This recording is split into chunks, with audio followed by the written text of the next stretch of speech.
A última das células, que a gente chama então de residentes do tecido conjuntivo, são os plasmócitos. Os plasmócitos são células grandes e são células com um formato mais ovoide. Tem um núcleo redondinho, esférico e localizado fora do centro da célula.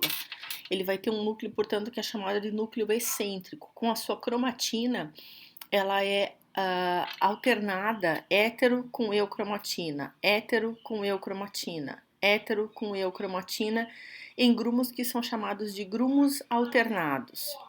Possuem o retículo endoplasmático rugoso e o aparelho de Golgi muito bem desenvolvidos, sendo que esse aparelho de Golgi, juntamente com os centríolos, eles ficam localizados numa região que fica menos intensamente corada, ela fica mais clara, localizada logo acima do núcleo, próxima ao núcleo, portanto, tá?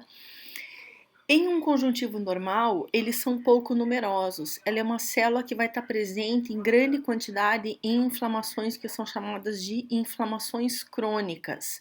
São mais numerosos na mucosa intestinal e são células essencialmente produtoras de anticorpos. Por isso, o retículo endoplasmático rugoso tão bem desenvolvido. Aqui nós temos duas eletromicrografias que mostram, então, esse retículo rugoso altamente desenvolvido. Aqui a gente tem Golgi, ó, muito bem desenvolvido também nos plasmócitos, aqui retículo rugoso, tá? O núcleo localizado, então, sempre mais fora do centro, esse núcleo excêntrico, como a gente também tá vendo aqui, ó. Tá? Esses são plasmócitos. Vejam que eles têm uma regiãozinha, essa regiãozinha aqui, que é mais clara, localizada acima do núcleo. Aqui, ó, região mais clara, acima do núcleo, que é a região, portanto, onde ficam alojados o aparelho de Golgi e os centríolos, tá? Regiões com um grande acúmulo de plasmócito, normalmente elas são denominadas como plasmocitomas. E aí a gente entra nas fibras do tecido conjuntivo. As fibras, elas são divididas em dois grandes grupos, o chamado sistema colágeno e o chamado sistema elástico. O sistema colágeno ele vai apresentar dois tipos de fibras, as fibras propriamente ditas como colágenas e as fibras que são chamadas de fibras reticulares, enquanto que o sistema elástico ele vai apresentar as fibras que são chamadas de fibras elásticas. Vamos começar pelas que são as mais abundantes, que são as fibras colágenas. Elas são constituídas, então, por uma família de proteínas estruturais, que são as proteínas colágenas. É a proteína mais abundante do nosso organismo. Ela vai apresentar, conforme o tipo de colágeno, diferentes graus, então, de elasticidade, rigidez, força e tensão. Vai estar presente em grande quantidade na pele, no osso, nas cartilagens. As células de musculatura lisa também vão ter intercaladas com elas fibras colágenas e também em grande quantidade na estrutura da lâmina basal, como a gente já viu quando falou de epitélio de revestimento. Eles são classificados quanto à sua estrutura e função como colágenos que formam fibrilas, colágenos associados às fibrilas, colágenos que formam rede e colágenos que são chamados de colágenos de ancoragem. O mais abundante de todos os colágenos é o colágeno tipo 1. Os outros são classificados como tipo 2, tipo 3, tipo 4, tipo 5 e assim por diante. Sendo que, já vamos adiantar um pouquinho, o colágeno tipo 3 é o que vai dar origem ao outro grande grupo de fibras do sistema colágeno, que são as fibras chamadas de reticulares. São colágenos que formam redes.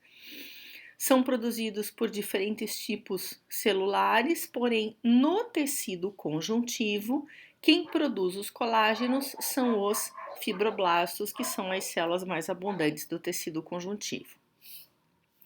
Aqui a gente tem uma tabela ilustrando alguns tipos de colágenos, conforme sua classificação, né? que formam fibrilas associados a fibrilas, formam fibrilas de ancoragem e colágenos que formam rede. Então, a gente vai ter a estrutura, como que eles são visíveis em microscopia de luz, tecidos representativos, ou seja, onde eles ocorrem, e a principal função desses colágenos. O colágeno do tipo 1, ele tem essa aparência aqui na microscopia óptica, ó. Então, eles formam essas fibras que são bastante eosinofílicas. Esses núcleos que estão sendo apontados pelas setas aqui são núcleos de fibroblastos, enquanto que na microscopia eletrônica de transmissão a gente enxerga isso aqui, ó, fibrilas de colágeno, portanto paralelas com estriações corte longitudinal. No corte transversal, como se eles estivessem atravessando a tela do computador, a gente vai enxergar como essas estruturas redondinhas aqui, certo? As fibras reticulares. As fibras reticulares, elas são formadas pelo colágeno do tipo 3 associado a glicoproteínas e associado a proteoglicanas. Formam redes extremamente extensas que na microscopia, no padrão da microscopia, que é a coloração de HE, elas não são visíveis. Elas são fibrilas que têm afinidade pelos sais de prata. Portanto, elas são chamadas de fibrilas argirófilas. E, além disso, devido à presença de glicoproteínas e proteoglicanas, com uma grande quantidade de açúcar, elas são PAS positivas. Então, nas colorações de PAS, elas vão se tornar extremamente marcadas. Aonde que a gente tem fibra reticular? Elas são abundantes na musculatura lisa, também no endoneuro, nos órgãos hematopoéticos, como o baço, assim como os linfonodos, medula óssea vermelha e também nas glândulas endócrinas. E elas estão presentes também em órgãos que sejam sujeitos a mudanças fisiológicas, como as artérias, o fígado e o útero, que vai ter que alterar de morfologia, de tamanho ao longo da gestação. Aqui a gente tem, então, no linfonodo, uma cápsula de tecido conjuntivo e esses risquinhos que vocês estão vendo aqui, ó, entre essas células, as célulazinhas que vocês veem, são as fibras reticulares. Aqui em aumento maior, vejam só, esses risquinhos aqui, portanto, ó, indicados pelas setas, são fibras reticulares. Vejam que ela está formando uma rede dentro desse órgão. Aqui, presentes também em forma de rede na adrenal e no fígado também presentes em forma de rede, colorações específicas para visualização de fibras reticulares. A gente termina essa parte e continuamos na próxima videoaula, onde a gente vai ver as fibras elásticas e a substância fundamental amorfa.